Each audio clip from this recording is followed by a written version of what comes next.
Hello students, कैसे हो आप सब। तो बच्चों, आज हम करेंगे आपका ये सेकंड चैप्टर ये आज भी भारतीय समाज की जनसांख्यिकीय संरचना। तो आज मैं आपको जनसंख्या वृद्धि के प्रमुख सिद्धांतों के बारे में बताऊंगी। तो जनसंख्या वृद्धि के प्रमुख सिद्धांत कौन कौन से हैं, सबसे पहले आप उनका नाम देख लीजिए और उससे पहले इसकी थोड़ी सी भूमिका देख लीजिए। जनसंख्या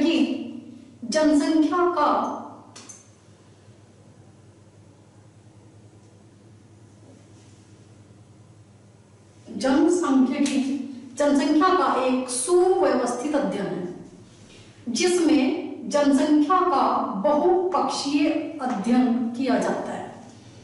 तो जनसंख्या की क्या है? जनसंख्या का सुव्यवस्थित अध्ययन, अर्थात एक बहुत अच्छे तरीके से व्यवस्थित तरीके से किया गया अध्ययन है जिसमें जनसंख्या के बहुत सारे पक्षों का अर्थात अनेक प्रकार से अध्ययन किया जाता है, जैसे कि आपको पिछली वीडियो में बताया था। उसका बहुपक्षीय अध्ययन कौन कौन सा है। इसके लिए जनसंख्या संबंधी विभिन्न सिद्धांत प्रतिपादित किए गए हैं। तो जनसंख्या के सिद्धांत के लिए कई सिद्धांत हैं, जिनमें से कुछ प्रमुख सिद्धांतों का विवरण हमने यहाँ पर दिया है। एक बार दोबारा देख लो। जनसंख्या का सुव्यवस्थित अध्ययन है जिसमें जनसंख्या का बहुपक्षीय अध्ययन किया जाता है। इसके लिए जनसंख्या संबंधी विभिन्न सिद्धांत प्रतिपादित किए गए हैं, जिनमें से कुछ प्रमुख सिद्धांतों का विवरण निम्नलिखित है। तो सबसे पहले है माल्थस का सिद्धांत। माल्थस का जनसंख्या वृद्धि का सिद्धांत, सैडलर का सिद्धांत, जनसंख्या सब में जोड़ देंगे, सैडलर का जनसंख्या का सिद्धांत। तीसरा है आदर्श, या इसका दूसरा नाम है अनुकूलतम। तो अनुकूलतम जनसंख्या का सिद्धांत भी कह सकते हैं और आदर्श जनसंख्या का सिद्धांत भी से कहा जाता है। चौथा सिद्धांत है जनसांख्यिकीय संक्रमण का सिद्धांत। तो ये चार सिद्धांत हैं जिनमें से दो सिद्धांतों का आज हम अध्ययन करेंगे। तो सबसे पहले हम देखते हैं माल्थस का जनसंख्या वृद्धि का सिद्धांत, लेकिन उससे पहले ये चारों सिद्धांत आप दोबारा से देख लें। सबसे पहले माल्थस का जनसंख्या वृद्धि का सिद्धांत, दूसरा है सैडलर का जनसंख्या का सिद्धांत, तीसरा है आदर्श जनसंख्या का सिद्धांत और चौथा है जनसांख्यिकीय संक्रमण का सिद्धांत। अब सबसे पहले हम देखेंगे माल्थस का जनसंख्या वृद्धि का सिद्धांत। माल्थस ने 1798 में अपनी पुस्तक, ये पुस्तक हमने पिछली वीडियो में भी बताई थी, essay on the principle of population. तो इसके लेखक कौन है? माल्थस। तो इन्होंने अपनी इस पुस्तक में जनसंख्या के एक ऐसे सिद्धांत का प्रतिपादन किया है जो कि अत्यंत विवादित विषय रहा है। दोबारा देख लो। माल्थस ने 1798 में अपनी पुस्तक essay on the principle of population में जनसंख्या के एक ऐसे सिद्धांत का प्रतिपादन किया है जो कि अत्यंत विवादित विषय रहा है। अर्थात जो इनका ये जनसंख्या वृद्धि का सिद्धांत है उस पर उसकी काफी आलोचना की गई है, उसमें काफी कमियां निकाली गई हैं। इस सिद्धांत को कंडोरसेट और गॉडविन के विचारों के प्रति एक प्रतिक्रिया माना जाता है। अर्थात इनके जो विचार है माल्थस के, वो इन दोनों विद्वानों के विचारों के विपरीत हैं। वो हमने यहाँ पर दिए नहीं है, नहीं तो काफी लेंथी हो जाता है ये आंसर आपका। तो ये दो विद्वान हैं जिनके विचारों के विपरीत माल्थस का सिद्धांत है। नाम दोबारा देख लीजिए, कंडोरसेट और गॉडविन।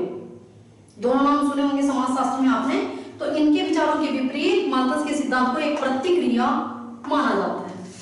अब माल्थस का कहना क्या है या उनका सिद्धांत क्या है? देखिए, अत्यधिक जनसंख्या निर्धनता एवं मुसीबत की मां है। तो अत्यधिक जो जनसंख्या है, अर्थात जनसंख्या जब ज्यादा बढ़ जाती है तो वो निर्धनता और मुसीबत लेकर आती है। इसलिए उन्होंने कहा अत्यधिक जनसंख्या निर्धनता एवं मुसीबत की मां है और यह अनेक बुराइयों का ही दूसरा नाम है।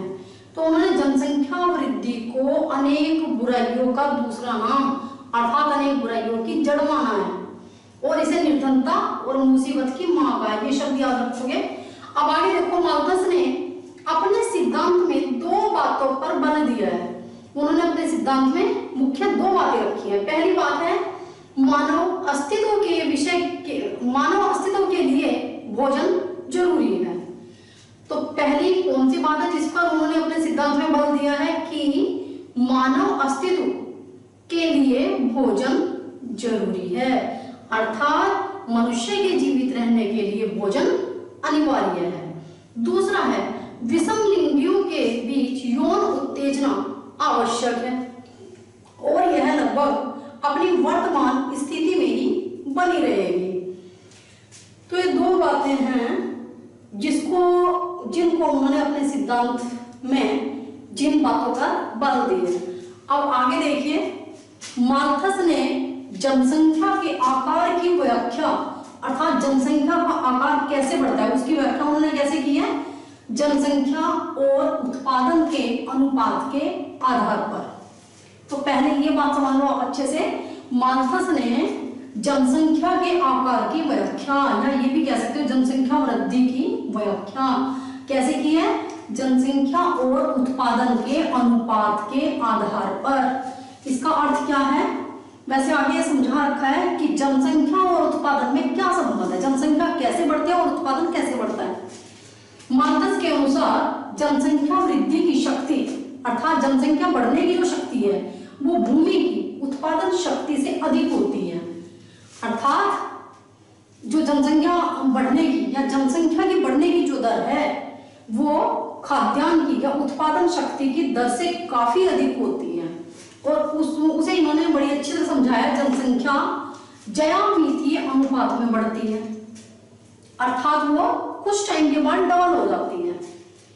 जनसंख्या कौन से क्रम में बढ़ती है, कौन से अनुपात में बढ़ती है, ज्यामितीय। ये बात अच्छी तरह से याद रख लोगे आप, जनसंख्या का बढ़ने का क्रम क्या है, ज्यामितीय अनुपात। और खाद्य सामग्री का जो बढ़ने का अनुपात है वो है गणितीय अनुपात। अब इसे आप अच्छी तरह से समझ लो इस सिद्धांत को। तो ये दोनों बातें आपको समझ आएगी, जनसंख्या बढ़ती है ज्यामितीय अनुपात में और खाद्य सामग्री बढ़ती है गणितीय अनुपात में। अब ये ज्यामितीय और गणितीय अनुपात क्या है वो भी देख लो। जनसंख्या वृद्धि का क्रम इस प्रकार है, 1, 2, 4, 8, 16, 32, 64, 128। तो कहने का अर्थ है कि जनसंख्या जो है वो कुछ समय के बाद डबल, फिर उससे डबल, अर्थात वो 2 गुना होती चली जाएगी और कुछ समय में वो खाद्यान्न से कई गुना अधिक बढ़ जाएगी। अब देखो खाद्यान्न वृद्धि का जो क्रम है इसे क्या कहेंगे, इस क्रम को गणितीय अनुपात। 1, 2, 3, 4, 5, 6, 7, 8, 9, 10 इस तरह से आगे बढ़ता चला जाएगा। तो इसमें वृद्धि जो है, अब इससे आप इन दोनों क्रमों से आपको क्या बात समझ आ रही है कि इसमें संख्या जो है वो डबल होती जा रही है, 2 गुना हो जाती है। और खाद्यान्न की जो बढ़ने की दर है, जो हमारा उत्पादन है वो बहुत धीरे धीरे बढ़ता है। अगर यही स्थिति रही तो क्या होगा, जनसंख्या बहुत अधिक बढ़ जाएगी। मानव समाज में भोजन संबंधी संकट से बचने के लिए इन दोनों अनुपातों में संतुलन होना जरूरी है। क्योंकि क्या होगा, जब जनसंख्या बहुत ज्यादा बढ़ जाएगी लेकिन हमारा जो खाद्यान्न है उसका बढ़ने का क्रम ये रहेगा, अर्थात बहुत कम होगा, तो क्या होगा, भोजन संबंधी संकट उत्पन्न हो जाएगा, अर्थात मनुष्यों को खाने के लिए भी पर्याप्त अन्न नहीं मिल पाएगा। तो इन दोनों में संतुलन होना जरूरी है। इसके लिए समाज को जनसंख्या पर रोक लगानी पड़ती है। तो इसलिए हमें इन दोनों अनुपातों में संतुलन बनाए रखने के लिए या इनमें समानता बनाए रखने के लिए जनसंख्या पर रोक लगानी पड़ती है। नहीं तो क्या होता है, प्रकृति स्वयं इस पर रोक लगा देती है। अगर मनुष्य जनसंख्या को नहीं रोकता है तो प्रकृति इस पर स्वयं रोक लगा देती है। अब देखो, जनसंख्या वृद्धि रोकने के 2 उपाय माल्थस ने बताए हैं। पहला है प्रतिरोधात्मक अवरोध। अवरोध में होता है रोकना, रुकावट पैदा करना। प्रतिरोधात्मक अवरोध जैसे कि परिवार नियोजन और संतान और संतति निरोध। तो इन ऐसे कुछ उपायों के द्वारा हम जनसंख्या पर रोक लगा सकते हैं। दूसरा है किसे कहते हैं, प्राकृतिक अवरोध। तो ये है नैसर्गिक अवरोध या प्राकृतिक अवरोध भी लिख सकते हैं आप। अब ये प्राकृतिक अवरोध कौन से, जैसे अकाल, बाढ़, भूकंप, सूखा या महामारी। जैसे आज आप देख रहे हो कोरोना महामारी, जिससे कि बहुत बड़ी संख्या में लोग मरते जा रहे हैं और संख्या कम होती जा रही है लोगों की। तो ये प्रकृति जो है, माल्थस का मानना है कि प्रकृति अगर मनुष्य जनसंख्या को नहीं रोकता है तो प्रकृति स्वयं उस पर अपनी इन प्राकृतिक आपदाओं के द्वारा उसे रोक देती है। माल्थस के अनुसार खाद्य पदार्थों में पहले 25 वर्षों में जनसंख्या के बराबर वृद्धि होती है। अर्थात शुरू में जनसंख्या और खाद्यान्न वो एक ही क्रम में बढ़ते हैं, अर्थात उनकी जो वृद्धि दर है वो समान होती है। जबकि अगले 25 वर्षों में, लेकिन जैसे ही 25 वर्ष होते हैं तो जनसंख्या में 8 गुना वृद्धि हो जाती है, जबकि खाद्य पदार्थ जो है वो पहले की तुलना में केवल 4 गुना ही बढ़ पाते हैं। तो अगले 25 वर्षों में जनसंख्या 8 गुना हो जाएगी, पहले से 8 गुना, और खाद्य सामग्री पहले से 4 गुना, अर्थात ये उससे काफी कम रह जाएगी। और 100 वर्षों में क्या होगा, खाद्य पदार्थों की तुलना में जनसंख्या बढ़कर 16 गुना हो जाएगी या 16 गुना बढ़ जाएगी।